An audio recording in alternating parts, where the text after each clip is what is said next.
Yang pertama, Pak Purbaya, kabarnya seluruh Dirjen Kemenkeu mau diganti, kecuali DJP. Ini beneran Pak? Dari Kontan ya? Mana Tia Kontan? Tia Kontan mana?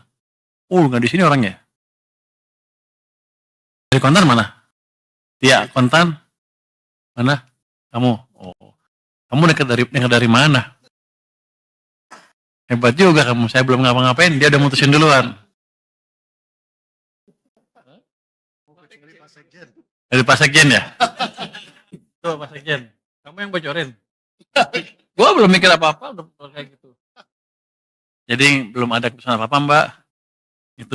Itu apa? Itu gosip. Oh, dia udah dekat semua tuh. Dekat semua. Mbak Tia jangan nyebarin gosip dong. Enggak, belum ada tindakan apa, belum ada keputusan apa-apa. Seluruh dirjen akan diganti kecuali DJP. Sekjen nggak masuk. Berarti sekjen yang nulis nih. Lu yang nulis lu. Yang pertanyaan kedua untuk saya ya. Wacana pembentukan Badan Penerimaan Negara BPN masih ada di RKP evaluasi. Apakah pembentukan BPN akan dieksekusi tahun ini? Ini oleh Maulana Investor Trust. Mana orangnya? Ada Maulana? Oh itu. Kenapa nggak berani gini? Pengen nanya, tapi nggak berani ini, nggak ngaku ya. Takut ya.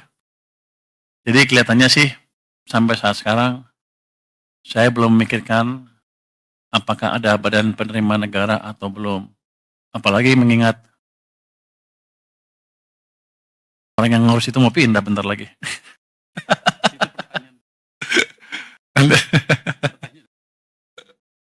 nanti ada tanya Pak. Jadi belum ya Mbak. Tapi itu tergantung nanti perintah presiden seperti apa. Tergantung hasil diskusi saya dengan presiden seperti apa. Tapi untuk sementara sih kalau saya lihat sih belum perlu sampai kita semuanya sudah stabil. Yang jelas kita akan optimalkan dulu pendapatan dari bea cukai maupun pajak. Nanti kalau udah optimal, dioptimalkan hasilnya belum bagus juga, baru kita pikir untuk bentuk itu. Tapi sekarang sih belum saatnya. Masih ada kelemahan-kelemahan di sistem baik pajak maupun bea cukai yang bisa diperbaiki. Jadi dengan desain yang ada saya mau lihat kalau dijalankan dengan optimal berapa kenaikan cukai maupun pajak kita. Kalau itu masih terlalu rendah, baru kita berpikir ke arah sana. Tapi rasanya sampai sekarang belum. Yang ketiga, apa kebijakan quick win dari Pak Menkyu untuk memperbaiki performa penerimaan negara termasuk penerimaan pajak yang belakangan masih terkontraksi. Oh, yang pertama ya, penerimaan pajak terkontraksi karena ekonominya tumbuhnya lebih lambat dibanding perkiraan. Kalau di bulan keempat, Oktober, November, Desember masih keburu ya, dengan pemberian stimulus tadi. Ini siapa sih? Surya Bisnis Indonesia. Mana Surya? Oh, kamu lagi? Kamu Maulana kamu juga? Sebelumnya. Jangan-jangan itu karena nama. Jadi, saya sih optimis ketika nanti impact dari kebijakan kita melonggarkan kondisi likuiditas sistem, itu harusnya Oktober, November, Desember akan tumbuh cepat ekonominya. Itu yang pertama, otomatis pajaknya juga akan lebih baik. Jadi saya naikin pendapatan bukan dengan menaikkan tarif, tapi mendorong aktivitas ekonomi supaya pajak saya lebih besar. Anda juga nggak kerasa bayarnya. Kira-kira. Tapi kalau ekonominya tumbuh kenceng kan Anda bayar pajaknya happy. Ya kan? Itu yang kita kejar. Yang kedua, kita punya list 200 penunggak pajak besar. Itu yang sudah inkrah. Kita mau kejar yang eksekusi, itu tagihannya sekitar 50-60 triliun rupiah. Dalam waktu dekat, ini akan kita tagih, dan mereka nggak akan bisa lari.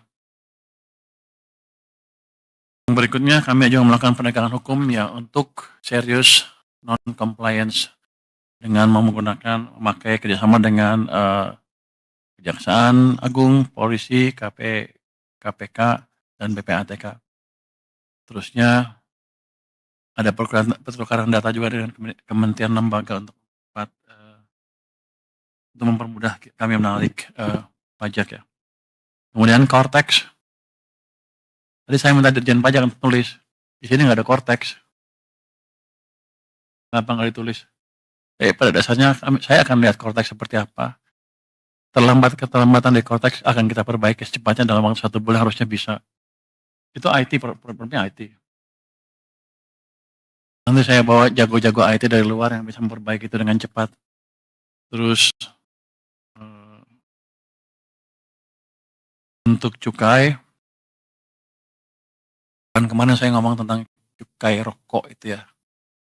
Kami sudah panggil tuh marketplace seperti apa, Bukalapak, Tokopedia, apalagi apa, Blibli semua untuk menghimbau untuk menjalankan untuk tidak mengizinkan penjualan barang-barang ilegal dalam hal ini rokok ya.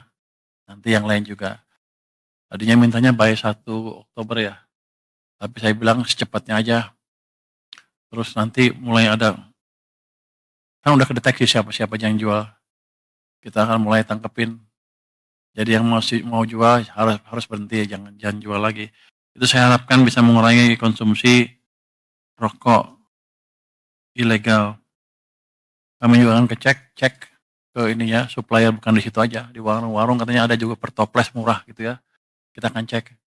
Yang jelas teman-teman tolong sebarkan bahwa siapapun yang jual ilegal, rokok ilegal di tempat mana, saya akan datangin secara random.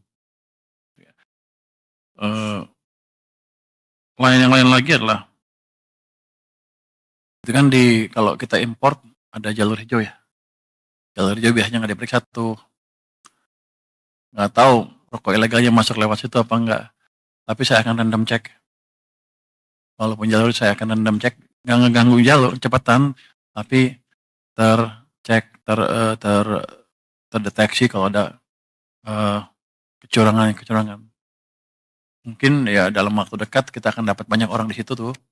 Nanti yang terlibat kita akan sikat, termasuk kalau ada yang terlibat dari bea cukai maupun orang Departemen Keuangan.